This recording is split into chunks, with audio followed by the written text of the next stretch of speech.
ప్రవర్తించారు, లాఠీ చార్జీలు కూడా చేశారు. దయచేసి ప్రజాపాలనలో అట్లాంటి పరిస్థితి ఉండకూడదు. తెల్లారులేస్తే ప్రజాపాలన అంటారు, కానీ నేతి బీరకాయలో నెయ్యి ఎంత ఉందో మీ ప్రజాపాలనలో ప్రజాస్వామిక స్ఫూర్తి కూడా అంతే ఉన్నట్టుగా కనబడతా ఉన్నది. అధ్యక్ష 1 కోటి మంది మహిళల్ని కోటీశ్వరులు చేస్తామంటున్నారు అధ్యక్ష, కానీ అత్తాకోడలకు పంచాయతీ పెట్టినారు అధ్యక్ష. మొన్న ఈ మధ్యన నేను సూర్యాపేట పోతే అక్కడ ఒక అవ్వ దగ్గర పోతే అధ్యక్ష అక్కడ జరిగిన చిన్న ఉదంతం అధ్యక్ష.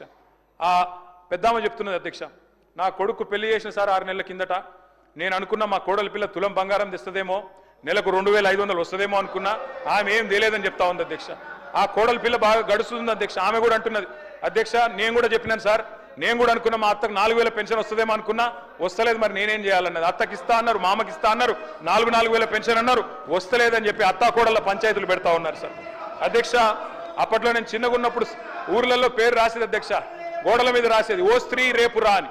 ఇలా వీళ్ళ పరిపాలన అట్లే ఉంది అధ్యక్ష. ఏది అడిగినా ఓ స్త్రీ రేపురా. మహిళల్ని కోటీశ్వరులు చేస్తారట, 1 కోటి మందిని. ఎట్లా చేస్తారో వీళ్ళకి ప్లాన్ ఉందో లేదో తెలియదు, కానీ ప్రజలకు మాత్రం అర్థమైంది అధ్యక్ష. 40% బడ్జెట్ చూసిన తర్వాత మొత్తానికి అర్థమైపోయింది అధ్యక్ష. 1,67,00,000 మంది ఆడబిడ్డలు ఎదురు చూస్తా ఉన్నారు. ఖచ్చితంగా నెలకు 2,500 ఇవ్వాలని 18 ఏళ్ళు నిండిన ఆడబిడ్డలు, వారి కోసం ఒక 10,000 కోట్లు అంచనాలు సవరించి కేటాయించాలని చెప్పి నేను కోరుతా ఉన్నా అధ్యక్ష. బంగారం అన్నారు, మరి లంక బిందెలు దొరికినాక ఇస్తారా, ఎప్పుడు ఇస్తారా చూడాలి అధ్యక్ష, చూద్దాం అధ్యక్ష. కేసీఆర్ కిట్ ఎగిరిపోయింది, న్యూట్రిషన్ కిట్ ఆగిపోయింది, సీఎం బ్రేక్ఫాస్ట్ రద్దయింది. తల్లి బిడ్డలకు మరి మాతా శిశువులకు కూడా మంచి జరిగే మంచి పథకాలను కూడా రద్దు చేశారు అధ్యక్ష. బతుకమ్మ చీరలు బంద్, రంజాన్ తోఫా బంద్, క్రిస్మస్ కానుక బంద్, ఆఖరికి ఆశాలు అంగన్వాడీలు మీరు కూడా వాళ్ళని రిప్రజెంట్ చేశారు సార్. 18,000 జీతం ఇస్తామని మేనిఫెస్టో చైర్మన్ గారు పెట్టారు, వాళ్ళకు కూడా ఇవ్వలేదు అధ్యక్ష. వాళ్ళకు ఒక 500 కోట్లు కేటాయించండి అధ్యక్ష. మొత్తం ఇంకా చాలా ఉన్నాయి అధ్యక్ష చెప్పాలంటే. క్రైమ్ రేట్ పెరిగిపోతా ఉందని చెప్పి స్వయంగా డీజీపీ గారే హైదరాబాద్లో 40% పెరిగిందని, సైబరాబాద్లో 64% పెరిగిందని చెప్తా ఉన్నారు అధ్యక్ష. చాలా జరుగుతూ ఉన్నాయి అధ్యక్ష. ప్రోటోకాల్ వయలేషన్స్ ఇంకా చెప్తే చాలా ఉంటాయి. క్రైమ్ రేట్ ఎట్లా ఉందంటే, పరిస్థితి ఎంత అధ్వానంగా ఉందంటే, మా హరీష్ రావు గారి మీద కాంగ్రెస్ నాయకుడు అంటాడు అధ్యక్ష, పెట్రోల్ పోసి చంపేస్తా అంటాడు, కానీ చర్యలు ఉండవు, కేసులు కావు. కానీ మా మీద మాత్రం చిన్న వాటి కేసులు, జైలు. ఏం పర్వాలేదు అధ్యక్ష. ఉద్యోగులు మీరు కూడా మాట్లాడుతూ ఉంటారు సార్, మీ దగ్గర కూడా వచ్చారు ఉద్యోగులు, మీరే చెప్పారు కొత్త పీఆర్సీ ఇస్తాం, డిఏలు ఇస్తామన్నారు. 5 డిఏలలో 1 ఇచ్చారు అధ్యక్ష, మహాప్రభు అని వేడుకుంటే. ఇప్పుడు ఉద్యోగులు కొత్త నిర్వచనాలు చెప్తున్నారు సార్. ఐఆర్ అంటే ఇప్పట్లో రాదు, డిఏ అంటే దయచేసి అడగొద్దు, పీఆర్సీ అంటే పనికిరాని చర్చలు. అట్లా అయిపోయింది అధ్యక్ష ఈరోజు పరిస్థితి. ఓల్డ్ పెన్షన్ స్కీమ్ తెస్తామన్నారు, ఎప్పుడు తెస్తారో చెప్పాలని చెప్పి నేను కోరుతా ఉన్నా అధ్యక్ష. చాలా మందిని బెటాలియన్ పోలీసు వాళ్ళను ఏ పోలీస్ అడిగినందుకు వాళ్ళ మీద కేసులు పెట్టి 10 మందిని సస్పెండ్ చేశారు. వ్యవసాయ విస్తరణ అధికారులను సస్పెండ్ చేసినారు. ప్రజా పాలన అంటారు, మరి ఎట్లా ఉందంటే అధ్యక్ష వీళ్ళు చెప్పేది. Okay sir, I'm concluding sir. అధ్యక్ష వీళ్ళు చెప్పేది ఎట్లా ఉందంటే అధ్యక్ష, ప్రజాపాలన ఎట్లుందంటే అధ్యక్ష, వీళ్ళు చేసేది మొహబ్బత్ కా దుకాన్ కాదు అధ్యక్ష, వీళ్ళది నఫరత్ కా నయా బజార్ అధ్యక్ష. ఇందిరమ్మ రాజ్యం అంటే ఏందో అనుకున్నాం అధ్యక్ష, ఎమర్జెన్సీ రోజులు తిరిగి తీసుకొచ్చినారు అధ్యక్ష. ప్రజాపాలనలో ప్రజాస్వామిక స్ఫూర్తి ఎంత ఉందంటే, ఇప్పుడే నేను చెప్పాను అధ్యక్ష, నేతి బీరకాయలో నెయ్యి ఎంత ఉన్నది. ఒక మాట, మొన్న మధ్యన పెద్ద మనిషి నాంపల్లి స్టేషన్లో దిగినాడు సార్. దిగి ఆటో ఎక్కాడు, బెస్ట్ హోటల్కి తీసుకుపోమన్నాడట సార్. తీసుకుపోయినాడు ఆయన, పాపం ఆటో ఆయన. తీసుకుపోతే భోజనం చేసినాడు. భోజనం చేస్తే భోజనం మాత్రం చెత్తగా ఉందట. ఆయన పోయి అడిగినాడట, ఏమయ్యా బెస్ట్ హోటల్కి తీసుకుపోమంటే మరి ఇంత ఫుడ్ ఇంత వరస్ట్గా ఉంది ఎందుకు ఆయన అడిగినట. సార్ నువ్వు బెస్ట్ హోటల్ అన్నావు కానీ హోటల్ పేరు అడగలే కదా సార్, హోటల్ పేరు బెస్ట్ పేరు అన్నాడట. మీది కూడా గట్లనే ఉన్నది, పేరేమో ఇంటి పేరేమో కస్తూరి వారు, ఇల్లంతా గబ్బిలాల కంప అన్నట్టు పేరేమో ప్రజాపాలన, చేసేది మాత్రం ప్రజా పీడన అధ్యక్ష. ఆర్టీసీ కార్మికులు మా ప్రభాకర్ అన్నను, మా మిత్రుడు, మా పెద్దన్న, వారిని కోరుతా ఉన్న అధ్యక్ష, అపాయింటెడ్ డే ప్రకటించండి, దయచేసి వారిని కాపాడండి. వారు ఎదురు చూస్తా ఉన్నారు, వారందరూ కూడా అడుగుతా ఉన్నారు. ఆటో డ్రైవర్లు 30 మంది ఆత్మహత్య చేసుకున్నారు, వారిని కాపాడండి. పల్లెల్లో నిన్ననే హరీష్ రావు గారు అడిగారు, సర్పంచ్ల పెండింగ్ బిల్లులు అయిపోతుంది సార్. పల్లెల్లో పెండింగ్ బిల్లుల వల్ల ఈరోజు మొత్తం ఎక్కడికక్కడ పారిశుద్ధ్యం పడకేసింది. దయచేసి ₹1 కోటి వరకు మేము చిన్న కాంట్రాక్టర్ల బిల్లులు మార్చి 31 లోపల ప్రతి సంవత్సరం రిలీజ్ చేసేది, దయచేసి రిలీజ్ చేయాలని కోరుతా ఉన్నా. ఆ సర్పంచ్లందరూ ఆందోళన చేస్తా ఉన్నారు, వారి కోసం దయచేసి మీరు స్పందించాలని కోరుతా ఉన్నా అధ్యక్ష. దయచేసి బీసీ డిక్లరేషన్లో పెద్దలు మరి ఆనాడు సిద్ధరామయ్య గారు వచ్చి చేసినారు అధ్యక్ష. 20,000 కోట్ల బడ్జెట్ పెడతామన్నారు, కానీ 2 బడ్జెట్లు కలిపితే కూడా 20,000 కోట్లు కాలేదు. దయచేసి బడ్జెట్ను సవరించి 20,000 కోట్లు కేటాయించండి. బీసీ సబ్ ప్లాన్ తీసుకురండి, మీరే చెప్పినారు తీసుకొస్తామని, తీసుకురావాలని చెప్పి కోరుతా ఉన్నా. అట్లాగే అధ్యక్ష, మీరు మరి మత్స్యకారులకు సంబంధించి గౌడన్లకు సంబంధించి 25% రిజర్వేషన్లు చేస్తామన్నారు వైన్ షాప్లలో చేయండి. దళితుల విషయంలో గిరిజనుల విషయంలో మీరే చెప్పారు అధ్యక్ష, కేసీఆర్ ప్రభుత్వం దళిత బంధు 10 లక్షలు ఇస్తున్నది, మేము 12 లక్షలు ఇస్తామన్నారు. ఇవ్వాలని చెప్పి నేను కోరుతా ఉన్నా. సవరించి అంచనాలు సవరించి 10,000 కోట్లు ఇవ్వాలని చెప్పి కోరుతా ఉన్నా. అదేవిధంగా గిరిజనులకు చెప్పినారు అధ్యక్ష, వాళ్ళకు కూడా కుటుంబానికి 12 లక్షలు ఇస్తామన్నారు.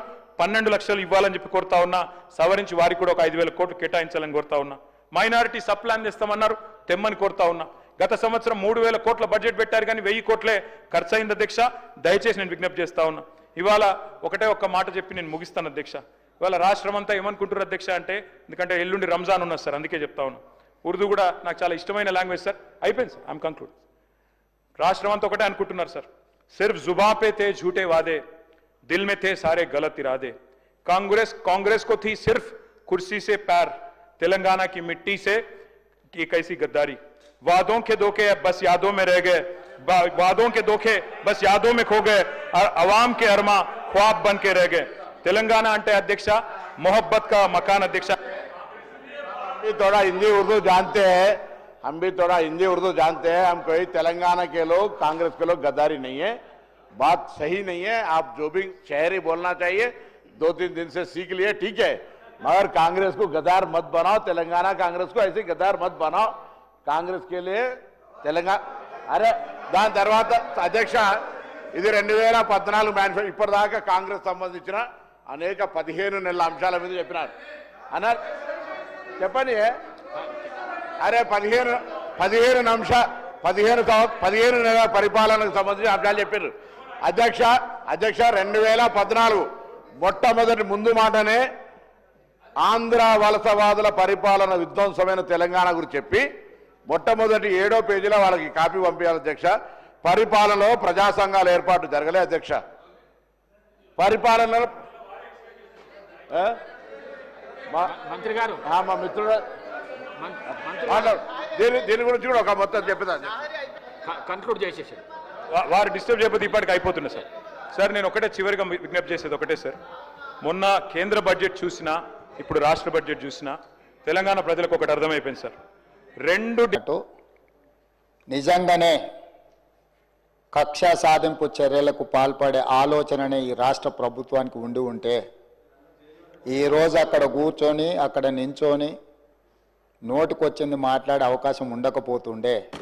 చెంచల్గూడనో చెర్లపల్లిలో మమ్మల్ని ఎక్కడైతే పెట్టినరో డిటెన్షన్ సెల్లో ఎవరిని కలవకుండా నిర్బంధించినరో అక్కడనే మీరుండేటోళ్ళు. కానీ మా ప్రభుత్వం 15 నెలల్లో ఎవరి మీద కూడా కక్షా సాధింపు చర్యలకు పాల్పడలేదు అధ్యక్ష. డ్రోన్ ఎగరేసిందని, డ్రోన్ ఎగరేస్తే ఎవరైనా అనుమతి తీసుకోకుండా ఒక డ్రోన్ ఎగరేస్తే ఆ డ్రోన్కు 500 రూపాయలు ఫైన్ వేస్తారు అధ్యక్ష. కానీ పార్లమెంట్ సభ్యుడిగా, కాంగ్రెస్ పార్టీ వర్కింగ్ ప్రెసిడెంట్గా నన్ను అరెస్టు చేసి జైలుకు పంపించి మామూలుగా దానికి 500 రూపాయల ఫైన్ ఉంటే బిలో 7 ఇయర్స్ ఉంటే రిమాండ్కే పంపరు, పోలీస్ స్టేషన్ బెయిల్ ఇవ్వాలి. కానీ అధికారాన్ని అడ్డం పెట్టుకొని అన్ని రకాల వ్యవస్థల మీద ప్రభావితం చేసి చెర్లపల్లి జైలుకు పంపించి నక్సలైట్లు, ఐఎస్ఐ తీవ్రవాదులు ఉండే డిటెన్షన్ సెల్లో ఒక కాంపౌండ్లో ఏ ఒక్క ఖైదీని లేకుండా 7 ఫీట్లు బై 12 ఫీట్లు ఉంటే అందులో 3.5 ఫీట్లు పండుకోవడానికి దిమ్మె ఉంటుంది, ఒక చిన్న బాత్రూమ్ ఉంటుంది అధ్యక్ష. 16 రోజులు డిటెన్షన్ సెల్లో ఒక్క మనిషిని చూడకుండా నన్ను నిర్బంధించిన ఆ కోపాన్ని దిగమింగుకొని రాష్ట్ర ప్రయోజనాల కోసం ఈరోజు పనిచేస్తున్నా అధ్యక్ష. రాత్రిపూట పడుకోవడానికి లైట్ బంద్ చేయకుండా ట్యూబ్ లైట్లు ఆన్లో పెడితే అది ఓపెన్ ఎయిర్ జైలు. ఇంతింతలో బల్లులు 7 ఫీట్లలో 3.5 ఫీట్లు దిమ్మ ఉంటే దిమ్మ మీద పడుకుంటే ఇంకొక 3.5 ఫీట్లు గ్యాప్ ఉంటుంది. లైట్లు బంద్ చేయకుండా లైట్లు ఓపెన్ పెడితే అధ్యక్ష ఇంతింతలో బల్లులు 20-30 పైన ట్యూబ్ లైట్ ముందు పురుగులు తిరుగుతుంటే అది ఓపెన్ ఎయిర్ జైలు కాబట్టి పురుగులు వస్తే పురుగులను తినడానికి బల్లులు పరిగెత్తుతుంటే ఏ ఒక్క రోజు రాత్రి కూడా పడుకోకుండా మేల్కతో కూర్చున్న అధ్యక్ష. బయట కానిస్టేబుల్ లైట్ బంద్ చేయవా పడుకుంటా అంటే లేదు సార్ పైనుంచి ఆదేశాలు ఉన్నాయి, ఆ ట్యూబ్ లైట్లు బంద్ చేస్తే మీరు పడుకుంటారు. కాబట్టి ట్యూబ్ లైట్లు ఆన్లోనే పెట్టమని, ఆ ట్యూబ్ లైట్ స్విచ్ బయట ఉంటుంది అధ్యక్ష, లోపల ఉండదు. ఆ చిన్న బాత్రూమ్ చిన్నది, కూర్చుంటే బయటికి కనిపించేటట్లు ఉంటుంది అధ్యక్ష. ఒకసారి నేను ఎమ్మెల్యేల హోమ్ కూడా నా దగ్గర ఉంది కదా, ఎమ్మెల్యేలను నేను తీసుకెళ్తా, మంత్రులను తీసుకెళ్తా.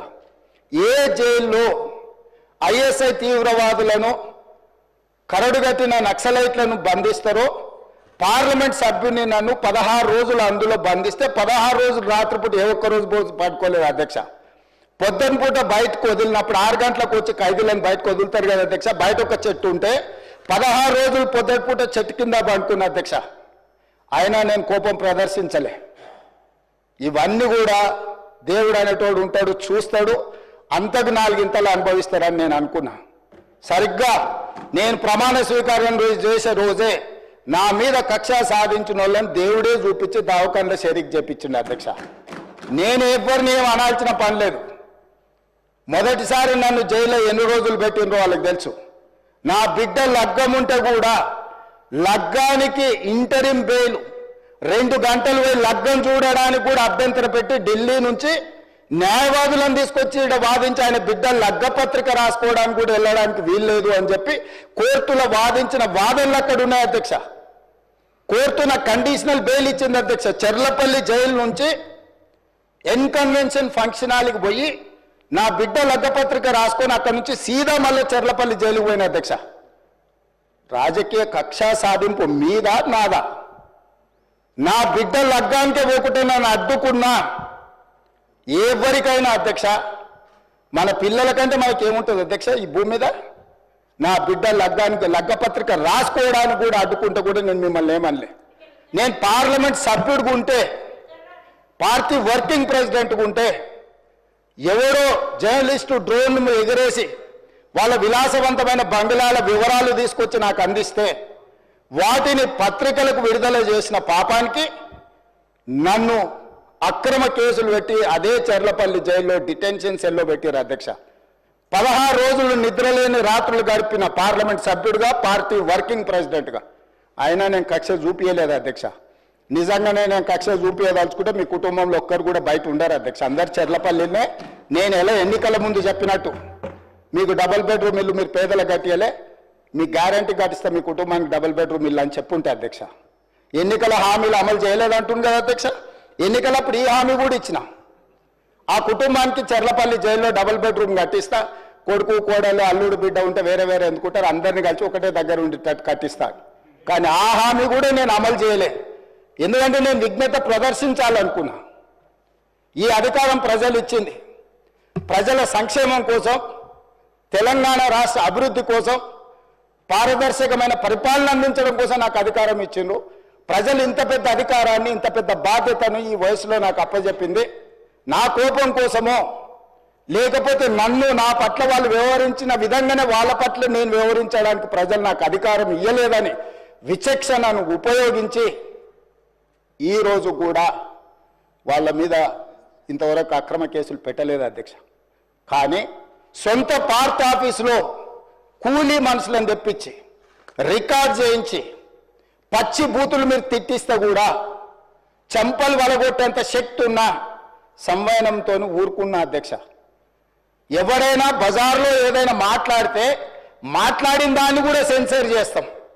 బూతులు మాట్లాడినప్పుడు ఒక బీప్ పెడతాం అధ్యక్ష, టెలికాస్ట్ చేయొద్దని. కూలీ పైసలు ఇచ్చి కిరాయి మనుషులను పెట్టించి మీరు పచ్చి బూతులు మాట్లాడిచ్చినా నేను ఏమాత్రం కూడా కక్ష సాధింపు చర్యలకు పాల్పడలేదు అధ్యక్ష. కాబట్టి ఈరోజు మేమేదో కక్షా చర్యలకు పాల్పడుతున్నట్టు, మేము కక్షా చర్యలకే పాల్పడితే ముఖ్యమంత్రికి ఉన్న విశేషమైన అధికారాలతో మీరు ఒక్కరైనా బయట ఉండేటోళ్ళ? ఈరోజు తెలంగాణ సమాజం అన్నిటిని గమనిస్తుంది. ఎక్కడికి వెళ్ళానని అడుగుతుంది, ఇంకెన్ని రోజులు బయట వదిలేస్తావని తీసి లోపలే. అసలు నువ్వు లోపలేస్తావనే కదా నీకు ముఖ్యమంత్రి పదవి చేసింది, నువ్వెందుకు ఇట్లా సమయం పాటిస్తున్నావు లోపలేయమంటే కూడా నేను ఏ రోజు కూడా అటువైపు పోయలేదు అధ్యక్ష. అదేవిధంగా ధనిక రాష్ట్రం, మేము హామీలను అమలు చేసినాం. ఇక మేము సత్యహరిచంద్రుడు కూడా మమ్మల్ని చూసే నేర్చుకోవాలి, ఆయన కూడా మళ్ళీ ఆదర్శంగా తీసుకోవాలి. ఇట్లాంటి మాటలు మాట్లాడుతూ పర్వాలేదు, వాళ్ళ గొప్పతనాలు వాళ్ళు చెప్పుకుంటే నా ఇప్పు నువ్వు గోకు నీ ఇప్పు నేను గోకుతా అనే పాలసీలో వాళ్ళ గురించి వాళ్ళు గొప్పలు చెప్పుకుంటా అంటే నాకు అభ్యంతరం లేదు. కానీ ఒకటి రెండు విషయాలు, తెలంగాణ సమాజం వ్యవసాయ కూలీలు, వ్యవసాయ రైతులు, వ్యవసాయం మీదనే ఆధారపడ్డ ప్రజలు తెలంగాణలో దాదాపుగా 70% ఉన్నారు. 2014 ఎన్నికలలో ఘనత వహించిన చంద్రశేఖరరావు గారు రైతులకు ఇచ్చిన హామీ 1,00,000 రూపాయల రుణమాఫీ చేస్తా అని అధ్యక్ష. ఎన్నికలయ్యి అధికారంలోకి వచ్చిన తర్వాత మొత్తము ఏకదాటిగా 1,00,000 రూపాయలు మేము రుణమాఫీ చెయ్యము, 4 విడతలుగా చేస్తామన్నారు అధ్యక్ష. ప్రతి సంవత్సరం మేము 25,000 4 విడతలే చేస్తామన్నారు.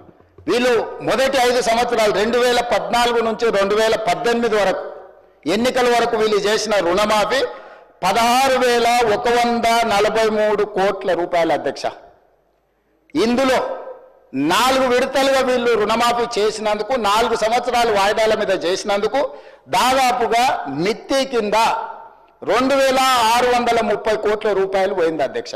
నికరంగా మిగిలింది వీళ్ళు చేసింది మొదటి 5 సంవత్సరాలలో. హిట్ టీవీ యాప్, ఇందులో short news, live news, entertainment shows, movies, digital magazines తో పాటు మీ జిల్లా వార్తలను కూడా ఫ్రీగా చూడొచ్చు. అంతేకాదు కేజీ నుంచి పీజీ వరకు విద్యార్థులకు స్కాలర్షిప్ కూడా అందిస్తున్నాం. ప్రతి వారం 10 మందికి లక్కీ డ్రా ద్వారా ఒక్కొక్కరికి 10,000 రూపాయలు అందిస్తున్నాం. ఇంకెందుకు ఆలస్యం, వెంటనే హిట్ టీవీ యాప్ ని డౌన్లోడ్ చేసుకుని ఫ్రీగా ఎంటర్టైన్మెంట్ పొందండి. Hit TV app. Hit TV app. Please download Hit TV app. Hit TV యాప్ని ఫ్రీగా డౌన్లోడ్ చేసుకొని ఎంజాయ్ చేయండి. మీకు నచ్చిన ఎంటర్టైన్మెంట్ కోసం హిట్ టీవీ యాప్ ని ఫ్రీగా డౌన్లోడ్ చేసుకుని ఎంజాయ్ చేయండి. హిట్ టీవీ యాప్ని డౌన్లోడ్ చేసుకుని ఆస్వాదించండి, ఆశీర్వదించండి. ఇంతమంది సెలబ్రిటీలు హిట్ టీవీ యాప్ ని డౌన్లోడ్ చేసుకోండి అని చెప్తున్నారంటే ఎంత మంచి యాప్ ఆలోచించండి. అమెరికా అమెరికా అమెరికా అమెరికాలో చదవాలనుకునే వాళ్ళకి విశ్వసనీయమైన పేరు మన శౌర్య కన్సల్టెన్సీ. UK లో 1 year masters. UK లో 1 year masters. 2 years work permit up to 5 years visa. Contact Saurya Consultancy. Contact 89851 89851.